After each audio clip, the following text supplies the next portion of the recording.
Welcome, fellow true crime enthusiasts, to today's case file, Pillowface, the story of serial killer Billy Chemirmir.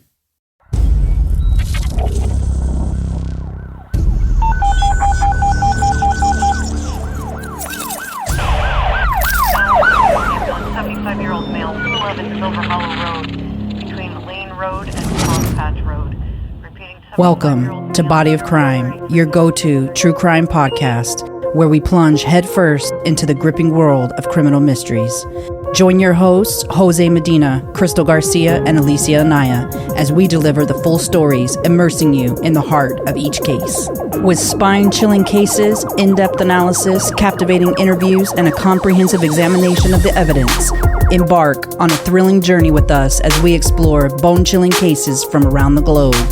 Whether you're a seasoned true crime enthusiast or a fresh face in the genre, we guarantee to keep you on the edge of your seat. So put on your detective hat, grab your notepad, and get ready to dive into the thrilling world of Body of Crime.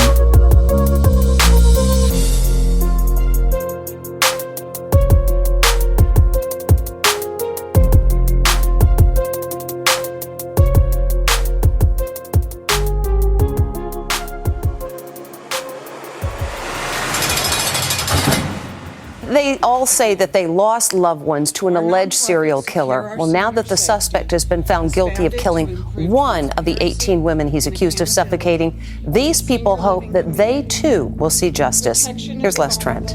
Prosecutors say 49-year-old Billy Chemirmir targeted our most vulnerable, the elderly, often posing as a maintenance worker to sneak into their senior living facilities around Dallas. He's charged with killing 18 senior citizens and stealing their jewelry. They're all believed to have been smothered with a pillow. The jury heard testimony from the only woman believed to have survived Chemirmir's alleged murder spree. It took the jury just 40 minutes to find Chemirmir guilty of suffocating 81-year-old Lou Harris. You can see her lipstick stains still on the pillow. That's smeared on there, it ain't put on there. According to prosecutors, the killer first laid eyes on Harris at a Walmart. This surveillance video shows them in the store. Chemirmir followed the victim home and smothered her to death. Family members gathered after the verdict was read, including former Dallas Cowboy and Football Hall of Famer Cliff Harris, whose mother-in-law is suspected to have been killed by Chemirmir. I know our whole group is so happy and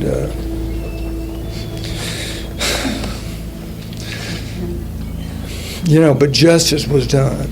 Chemirmir is sentenced to life in prison without the possibility of parole. Picture this. The shocking revelation that your cherished mother or grandmother, whom you presumed had peacefully passed away from natural causes, was, in reality, a victim of a remorseless serial killer. And it gets even more harrowing.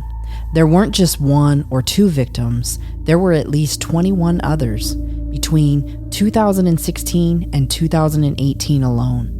The sinister figure known as Pillowface was responsible for 22 deaths, making him the most prolific serial killer in the history of Texas. But hold on, this is just the tip of the iceberg.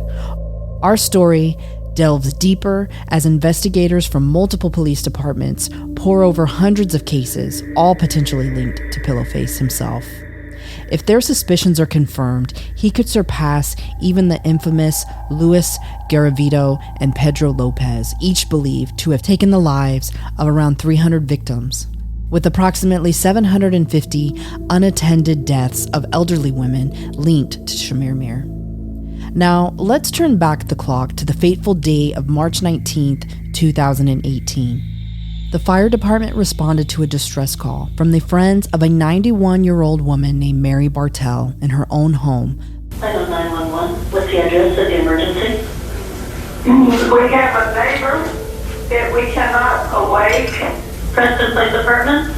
Yes. Okay, and it's apartment 816, is that right? Yes. Okay, now are you inside with your neighbor? Yes. Okay. And are you with the patient now? Yes. Okay. I am with the patient now. Okay, and how old are they? She must be almost 90. Okay. Is she awake? No, she is not awake. Is she We breathing? can't wake her up. Is she Yes, breathing? she is breathing. Okay. Is her breathing completely normal? No, I don't think so. We can't wake her up. Okay.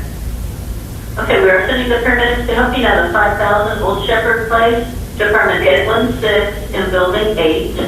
Yeah, stay on the line. I'll tell you exactly what to do next. Little did they know that Mary's chilling account of that day would unravel a gruesome tale and crack open a case involving a suspected serial killer.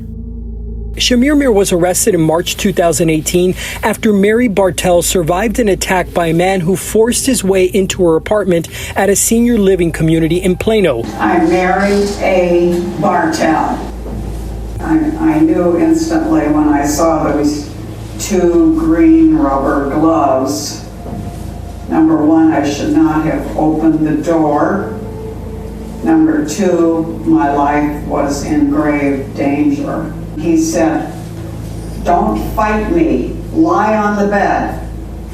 So I did as he said. He just smashed a pillow down hard over my face and my chest, and I just couldn't breathe.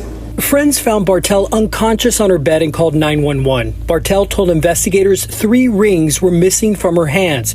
Investigators developed Chemirmir as a suspect based on her account and a suspicious vehicle seen prowling around nearby senior communities. The next day, Chemirmir was tracked to his apartment. Detectives say he had in his possession an envelope with cash and jewelry. A jewelry box police say he had just thrown away led them to a Dallas home where Lou Harris was dead in her bedroom, lipstick smeared on her pillow. Chemirmir is on trial for her murder. Prosecutors say he followed Harris home from a Walmart and smothered her. After her death, investigators reopened several cases initially classified as natural causes, leading to 18 counts in Dallas and Collin counties. On March 19th, Mary Annis Bartell, who was 91 years old, was returning home from a routine shopping trip when there was a knock at her door. She'd been expecting some guests and assumed it was a visit from one of her neighbors. However, when she answered the door, she didn't recognize the uninvited guest that stared back at her. Billy Chemirmir was dressed as a maintenance worker. The rubber green gloves he wore sent alarm bells ringing in Mary's mind, but she resisted the urge to react and she reluctantly allowed Chemirmir to enter her home. What Mary didn't know was that Chemirmir had a long-running history of attacking defenseless elderly women, and for some reason, he had set his sights on her. With a chilling command, he ordered Mary to lie on her own bed, and with a ruthless efficiency, he seized the pillow from beneath her head.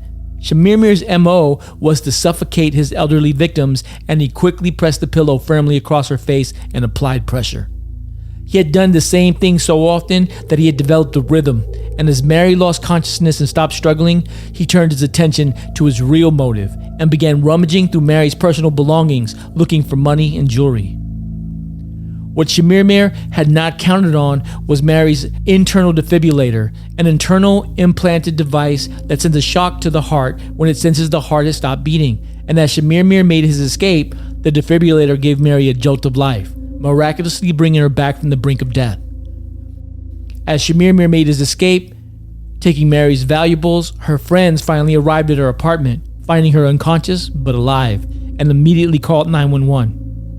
As Mary came to and began to tell the story of the attack, many thought it was just too wild to be believable and wondered if Mary was confused. But Mary's son knew his mother and helped her communicate the story to the police. When Mary told her story to the police, they realized there was more to this story. They recognized the pattern almost immediately, a disturbing series of incidents involving mostly elderly women who had died, but mysteriously had also had their jewelry stolen or misplaced upon their death. The authorities had initially ruled these deaths to be a result of natural causes, but now, with Mary's experience, the Plano, Texas police began investigating the assault and looking for a connection to the other deaths.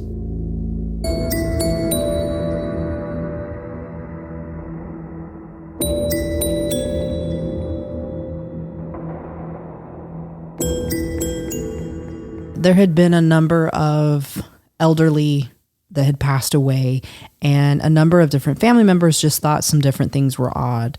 One family member talked about how her mother had said she thought it was strange. Like, her mother had been doing like vacations and get-togethers with her elderly friends that were also in the same retirement community as her. And they died out of nowhere. And it was surprising to her, and it really bothered her, and she kept talking about it. And then her mom also died. And she thought it was strange because they were all in good health. Like, yeah, they were old.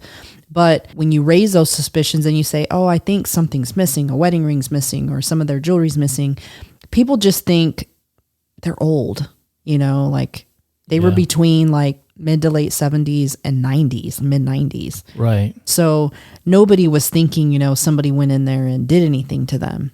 Plus, the method of killing with the smothering doesn't leave a lot of physical evidence to show something happened. It doesn't. And typically, that's not something that they even really look for unless it's super obvious. Like if they find some crazy looking debris or something in the lung, if they even do an autopsy, because they don't do an autopsy on everybody, then they just don't even look for it. So unless the police come and say, hey, there's suspicion here, we would like for you to look for this, it's just generally not something that they would even know. Even a trained person would even see. That makes a lot of sense.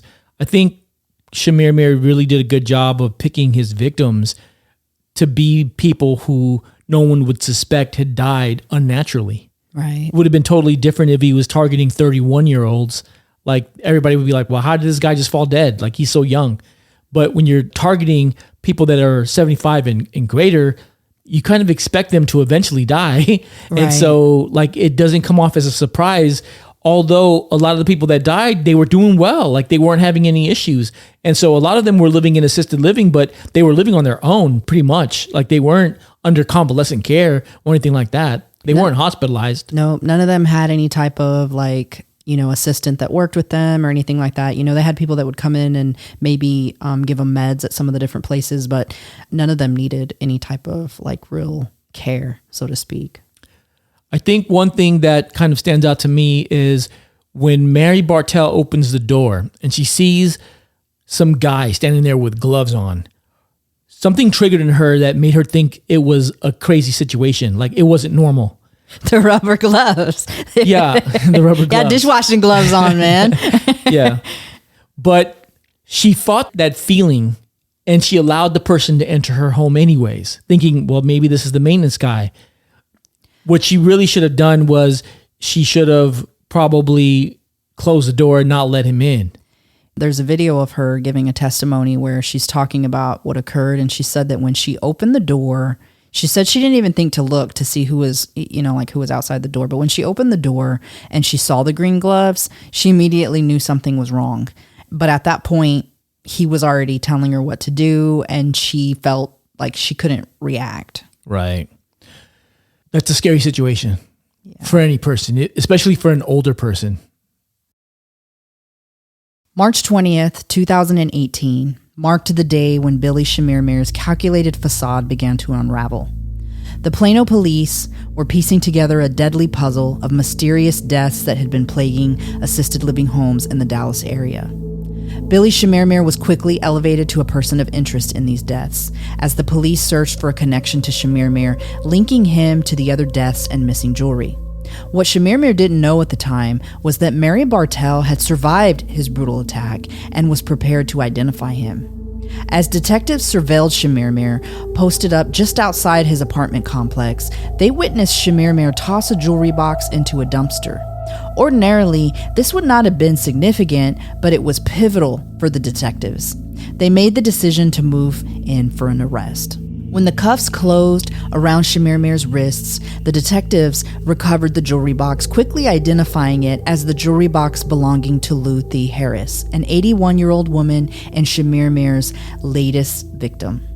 After further investigation, Luthi's keys and fragments of her jewelry were discovered in Chemirmir's car, just an hour after Chemirmir's arrest.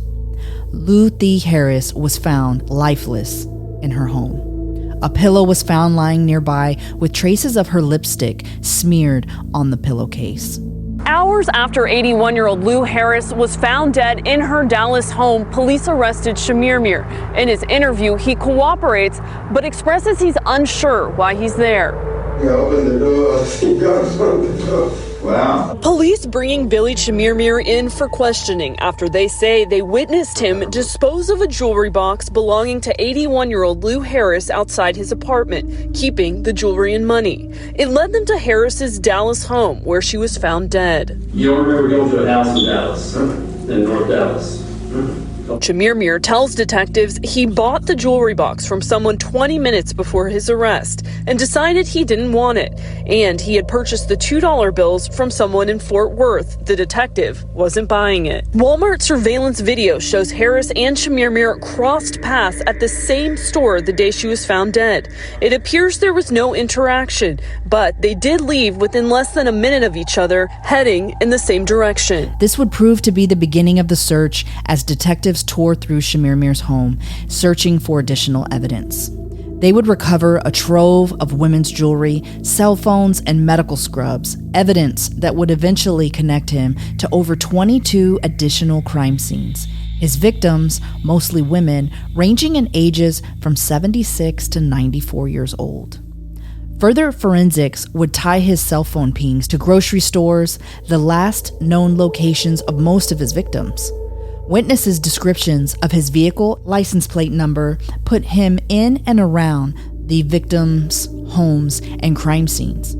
The question quickly became, who is Billy Chemirmir and how prolific of a killer was he?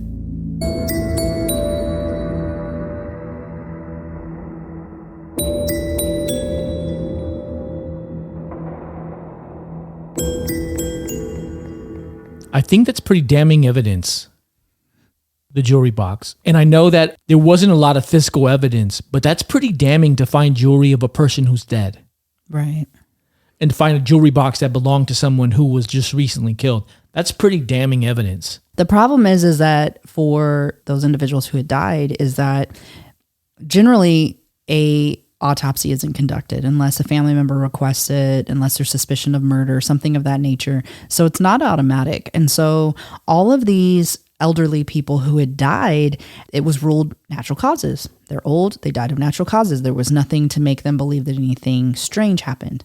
So there was a couple cases where some of the family members thought things were odd. Like there was one case where a walker was tipped over and there was some blood. And later they ended up finding out that there was a bloody thumbprint on the glasses of this elderly woman, and it belonged to Billy Chemirmir. And at the time, her son thought, yeah, she's older, and yeah, maybe she died of natural causes, but that doesn't explain these blood droplets. Like, that just seems strange. And he couldn't get over the blood on the glasses. And it wasn't until after all of this came out where they went back and they looked into it and found the print on her glasses and all of that tied back to him. So part of Chemirmir's deal was that he was motivated by stealing, by money. It was monetary gain is why he was killing people. It was to take their valuables, to take whatever he could that was valuable from them and to use that to live his life. And I think as we get to know more about him, I think maybe we'll understand that a little bit more. But partially, it almost even seems like you would think he has enough money. Why would he be doing this to get more money or more things? Was it more of a thrill for him, Billy Kip Courier Chemirmir was born on December 8th, 1972. He was a Sagittarius. Being of Nigerian descent, Chemirmir was born in the Kenyan village of Kabanyani. His life journey would take Chemirmir from the quiet plains of Africa, where he cared for his elderly father on their farm, to the bustling streets of the United States, and eventually he settled in the metropolis of Dallas, Texas. In 1998, at the urging of his sister, who felt he needed a fresh start, he became a permanent U.S. resident with a Kenyan citizenship and began selling cars before he decided to switch careers and opted for a career in healthcare as a nurse and a senior caregiver. After earning a bachelor's degree in nursing, he chose to work with his family, who operated several senior living homes in the Dallas area. At first glance, he appeared unremarkable, but Chemirmir had a hidden persona that he kept hidden from the rest of the world. Chemirmir was a functioning alcoholic. He hid the secret by being a loner and keeping mostly to himself. However, his life took a darker turn in 2006 when his marriage to Monique Chemirmir ended in divorce, leaving him without any children. Over the years, brushes with the law became increasingly frequent, from a DUI conviction in Addison and Dallas in 2010 and 2011 to a guilty plea for aggravated assault against a former girlfriend in 2012.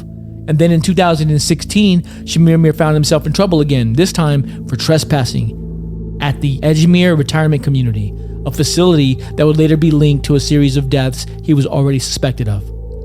Behind a seemingly ordinary exterior, Chemirmir was a big spender, spending more money than he made. He was also a cunning manipulator and easily got those around him to do his bidding with little effort. As the police dug deeper into Chemirmir, they were shocked by their discoveries.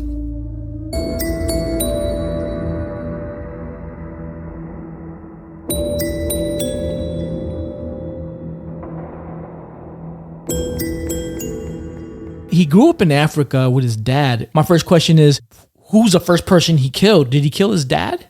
Well, not that I know of, but his dad was a chief too in the village and had been a chief in the village for a while, which is an important position there. So he was an important person. And with him being there taking care of his dad, I guess at some point he just was kind of drinking and just kind of getting in trouble, not up to any good. And so his sister was like, hey, why don't you come to the U.S. and do something with your life? And so that started, his journey. With him getting into the U.S., I see that, he decides to become a nurse, more than likely because his family was in the nursing business and they had several nursing homes. And so he gets into nursing. He goes through and he gets a degree in nursing, and then he works for his family's nursing home. The question is, how many of those patients did he kill? Well, supposedly they've had no records of anything suspicious occurring there. And who knows, maybe he cared enough about his family not to, do anything near there that would impact their way of making money. It really makes me curious to know when he began this whole, murder for profit type deal, because depending on when he started would give us more of an indicator of the amount of bodies that he left behind. Right. Because if he started in 2016, when he was caught at the Chemirmir Retirement Community, he got in trouble for trespassing, and they would eventually link a death there to him. That was in 2016. And I really think that if it weren't for that, they probably wouldn't have even gone that far back. So Something tells me that there could be many more cases prior to 2016, but they're just not going to have evidence to go back that far. And they probably went as far as they could when it came to his cell phone pings and those kind of things, where they were really able to place him in the vicinity of where these suspicious deaths occurred or where these elderly people were being robbed from, because there was a lot of cases that had been reported where families were like, hey, like her wedding ring's missing or all her jewelry's missing. And it just didn't make sense. Right. Do we know when he graduated from college? No, I don't know what year he graduated. Because something tells me that it was very close to the time that he got into the nursing field. I don't know that it would have been that much longer. And for anybody that works around elderly people, you know that for a lot of them, their family doesn't come around very often when they're living in these kinds of places. Generally, they have older jewelry that, they've had for years that's probably worth a lot of money. They're a vulnerable population. So he could have seen them as, well, you don't need this, or, you have a lot of money, or nobody's going to miss this, and found that as an opportunity. He grew up in a village and was on a farm. So to him, this might be a way to a better life. Right. Yeah, it's really in a horrible way. Yeah. What do we know about his spending habits? It says he's a big spender. I heard he was also a gambler. Yeah, there had been some stuff that had surfaced with a friend of his, and I think his friend was really taken back when he was arrested, like just in disbelief that this guy could be this way, but that he would spend kind of beyond his means, that he did like to gamble. He was a little bit showsy. He got a friend to help him get a vehicle at one point, and I believe the vehicle was maybe even in his friend's name, not even in his name, which could have been part of his plan for maintaining some kind of veil of secrecy to some degree. And then his drinking. He did like to drink. And Billy Chemirmir, who we've dubbed the Pillowface Killer, has a very unique MO. His soft kill tactics of smothering his unsuspecting victims with a pillow left very little evidence of foul play, and targeting the elderly meant no suspicion or foul play was typically suspected.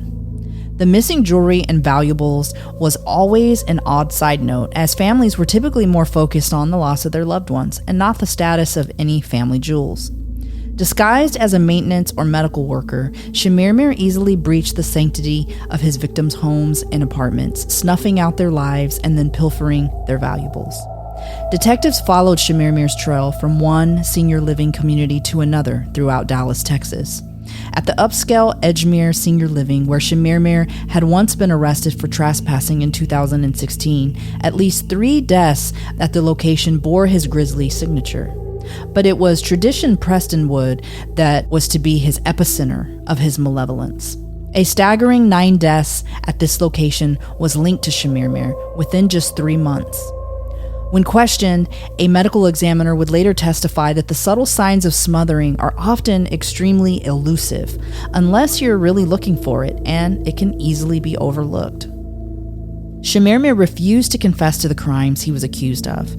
Even with so much evidence stacked against him, he clung to his innocence until the very end, pretending to be a victim of mistaken identity or false accusations. The list of confirmed victims at Tradition Senior Living, the confirmed death toll stood at 8. They include Joyce Abramowitz, Juanita Purdy, Leah Corkin, Margaret White, Solomon Spring, Norma French, Glenna Day, and Doris Gleason. At Preston Place in Plano, the 7 murders there included the attempted murder of Mary Bartell. And within the walls of Edgemere Senior Living, one victim, Phyllis Payne, was ID'd. It is unknown how many more victims Chemirmir left in his wake of terror. Some estimate that there could be hundreds of victims, depending on when Chemirmir began his murderous plot and how frequently he executed his MO of following unsuspecting elderly home from their shopping trips to be smothered to death and robbed. My name is Lindsay Williams Rome. I will not waste my breath on you except to say I am so proud of my brave sister Holly, who took the stand to testify against you. Our mother, Martha Williams, was a fighter, and she fought you. She's raised 2 fighters. We have fought you, and we will continue to fight you until you are dead in your cold, dark prison cell alone. My mother probably already told you, but it bears repeating. Go to hell.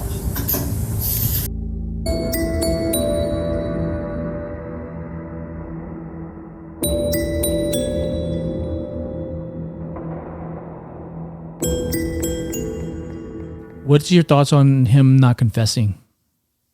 I don't think that's odd for a couple of reasons. One is the attorney that he had actually made a comment whenever everything first came out that there was pretty much no evidence against him. And that was true. There wasn't a whole lot of evidence, like solid evidence that could really link him.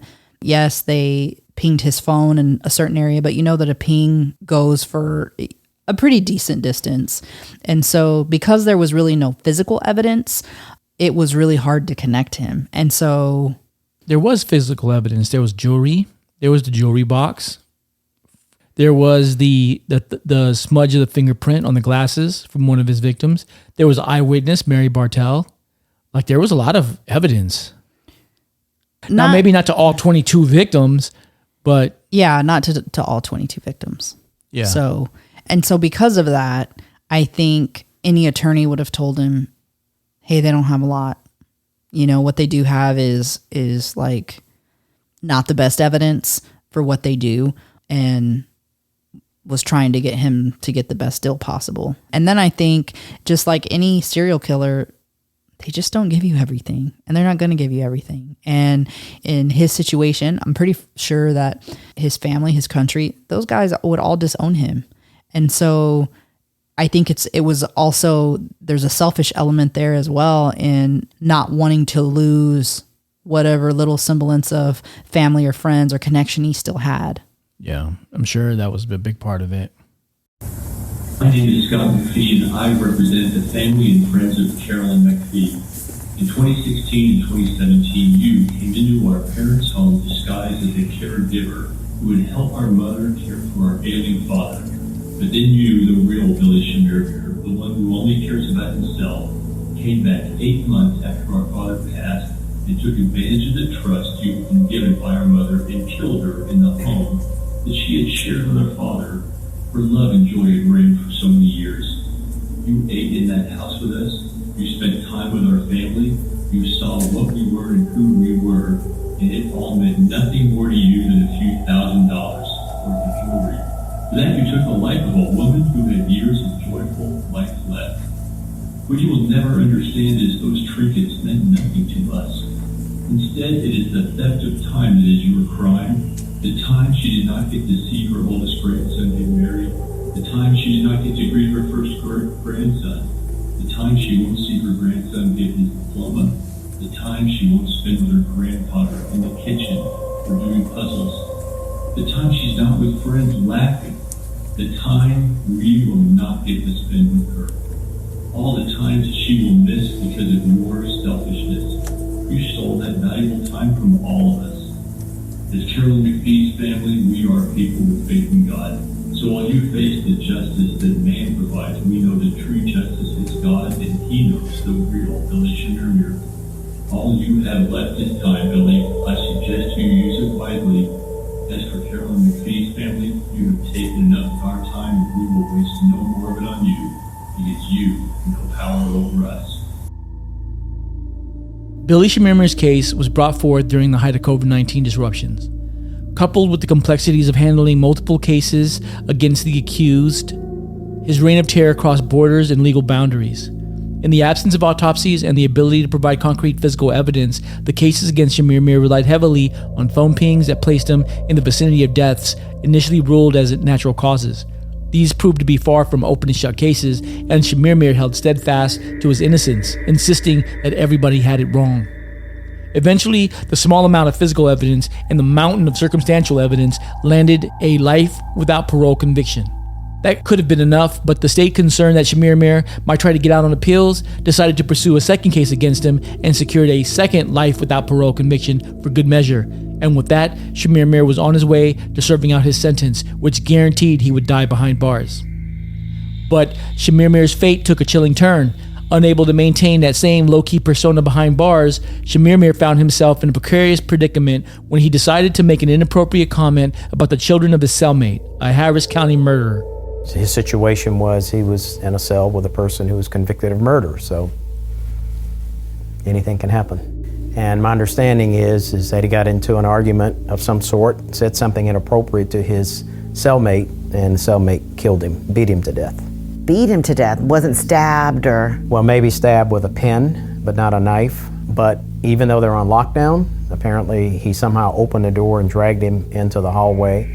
And there were other prisoners who saw it, and nobody intervened or nobody called for help.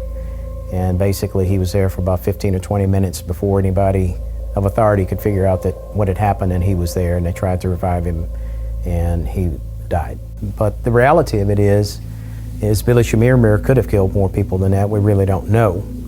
And there becomes a point where do you start and stop looking? And what would it do to the families to learn that, if there are more? But we don't really know when he started all of this. We just have what we have. And it's likely that he killed more people. We don't know. But he's certainly one of the more prolific serial killers in the state of Texas, that's for certain, that we know of. Yeah, if not maybe in the country, because I mean DPD at one point told me they thought maybe he was good for like 100 murders. They just couldn't. I don't know how they just couldn't put those on. Right. him. I mean, you would have to go back and start really exhuming people on undetermined deaths where it was a possibility that he was there. And that's a very difficult thing to do. And that's why I say I don't know that anything would be served by doing that, because you can only try him so many times. And to be quite honest with you, it doesn't surprise me that he was killed in prison. I always thought that was a possibility with somebody with his background. Now it seems to be, as I understand it, that he said something inappropriate to his roommate, and that's what triggered the attack. But you don't know what he said? Something of a sexual nature and inappropriate is my understanding, and it was directed towards the inmate's children or child. So, and that's what triggered all of this. Wow. I mean, I figured he might get killed because people hated him for killing a bunch of defenseless old ladies. Well, you never know what'll motivate somebody. I mean, that may have had a part in it. I don't know. But yes, I've always recognized that he's probably, in general population, is probably, just by the nature of his offenses, there are others down there that will take offense to it. And his situation was he was in a cell with a person who was convicted of murder. So anything can happen. In a shocking and violent twist, Chemirmir's cellmate physically assaulted Chemirmir, dragging him out of his cell, and using a makeshift weapon, ended the life of Billy Chemirmir in an unforeseen turn of events. Chemirmir was 50 years old and had only spent 5 years of his double life sentence behind bars. Some victims were unsatisfied with what they perceived to be Chemirmir's easy way out, while others found his death chillingly fulfilling, with justice somehow being doled out through fate or karma.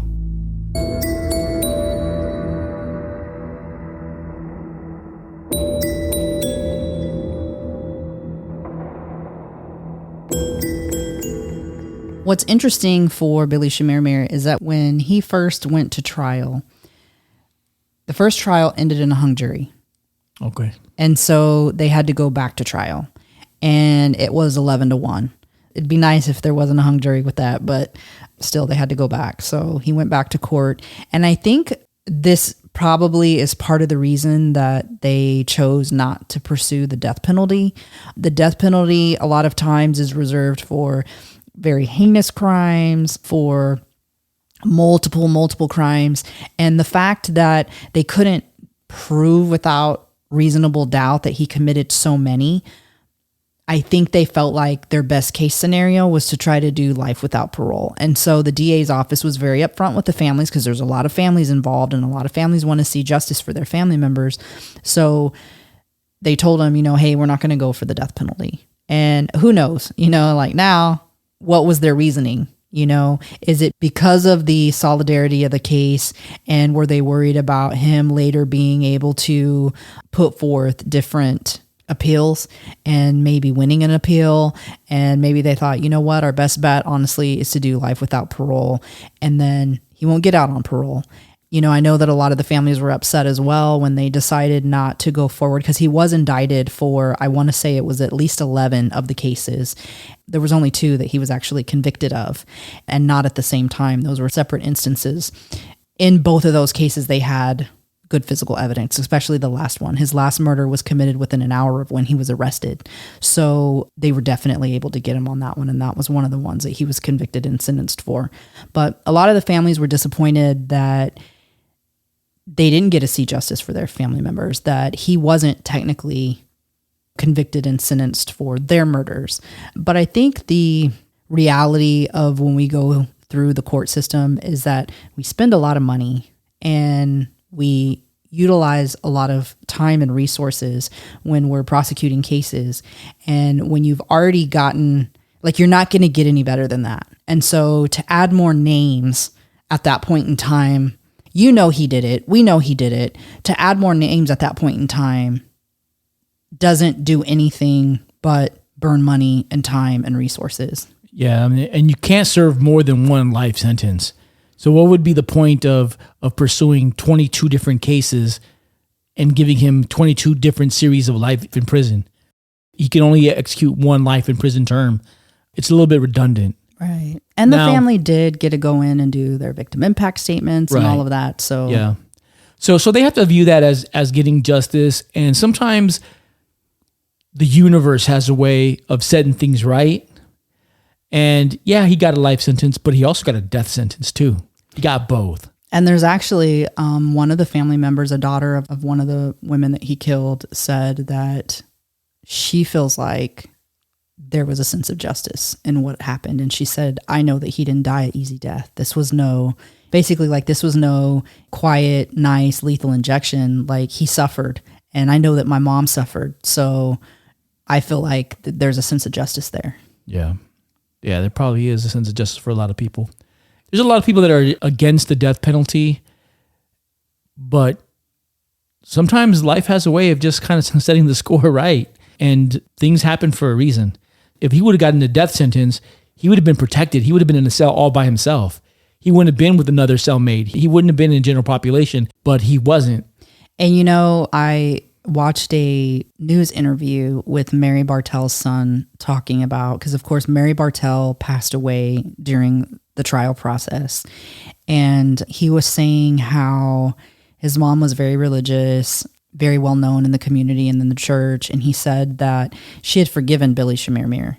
And even though obviously she wanted to see justice served, he said that every time she saw another victim or she saw something on TV about the case, he said she would get sick and it would take her like a week to recover. And he said it was really hard on her, and he got very emotional. And I think he really feels like her passing had a lot to do with the stress of everything to do with Billy Chemirmir. So in the end, he eventually killed her anyway. Right. I think Sad. that's how her son felt. It's really sad. Yeah, uninterrupted, she might have lived to be 100 years old. She was tough. She was tough. She got smothered and just came back to life and then told on him. That's tough, man. That's gangster. And you know, when her son's talking about, because it's in the same interview, her son's talking about how initially they were thinking she'd kind of like made this up, like she's old and maybe she hit her head and, you know, something like she's, you know, a guy with green rubber gloves. You know? So her son said that he knew that story couldn't have been made up. And he knew that his mom, there wasn't anything wrong with her mentally. So he said that once he spoke with her, he called the police. And once she told the police her story, the police were like, this aligns with some things that have been reported to us. And there's definitely something more here. And it was the very next day where he killed his last victim. And it was the very next day that he was arrested. That happened on the 19th. Yeah. On the 18th, he had killed somebody. On the 9th of March, he had killed somebody. On the 4th of March, he had killed somebody. Wow. Actually, all of those were in her same complex. Wow. So she was his next victim, and he was going to obviously keep going. He was going to kill the whole neighborhood. And the very next day with Luthi Harris, you know, when they caught him, and it's unfortunate that they didn't catch him before that occurred. Right. But that was actually not at a retirement home. That was at the woman's home. Wow. And he had followed her home from a grocery store. It wasn't just those homes. So he could have killed more women at their homes, not even in assisted living. Yeah. And That's if you scary. It is. And if you tally up how many people he killed, so there's one stint at one of the places where he killed 9 people in about a 3-4 month time frame. And so if you think of that and then you times that, you know, to figure out how many people he could have killed in a year, and then every year he could have killed a lot of people. And there was actually, they said somewhere around 750 cases that they were looking at that met the criteria or some of the criteria that would fit with Billy Chemirmir's MO. And the reality is that they're not going to go back and look at all these cases. Yeah. I know that we would like for them to, and I know that people would want to know, was he a part of this? But again, the truth is that they're going to waste a lot of manpower to try to pin him to something. And now he's not even alive. So you can't do anything about it, you know? So it's still unsettling, and it leaves a certain sense of unfulfillment in not knowing everything and not knowing the length of his murderous, you know, rampage. Like, we don't have no idea. We can't put a number on it. And even though it's not going to make anybody feel any better for their family members that are lost, that, you know, maybe that he had a hand in, but it does leave some people unfulfilled and feeling like they wish they had answers, wish he would just, you know, admitted to it and then told the truth of when he started and how many people he would have killed. Gave people closure. he probably doesn't remember. Of course not. It's such a high number.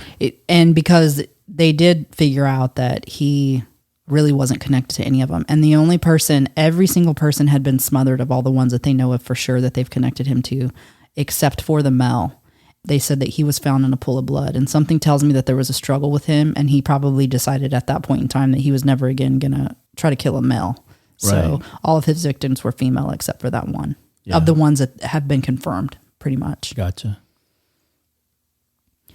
Billy Chemirmir, the Pillowface killer, reminds us that we are most at risk when we are at our most fragile state.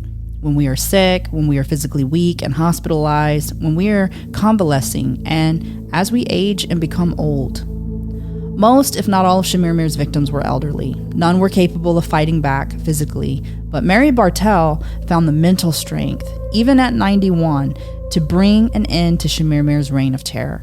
Many who have lost their loved ones unexpectedly over the years, who can place Chemirmir near their loved ones, are left wondering if their loved ones were taken by the Pillowface killer.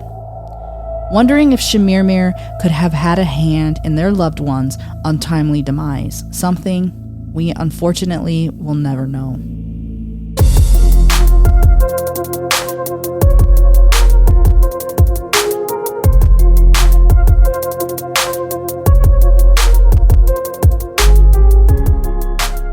And that's a wrap on today's investigation, fellow detectives.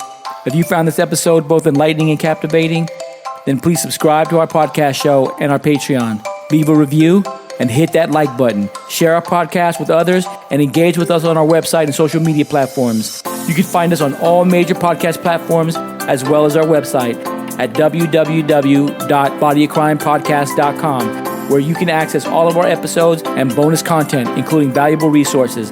By expanding our community, we believe we can make a greater impact in our pursuit of truth and in shedding light on crucial cases. If there's a case that you'd like for us to cover or a personal story you'd like to share, please don't hesitate and contact us through our website. We always welcome your feedback and suggestions. Until next time, stay sharp, and thank you for tuning in to the Body of Crime podcast. Bye.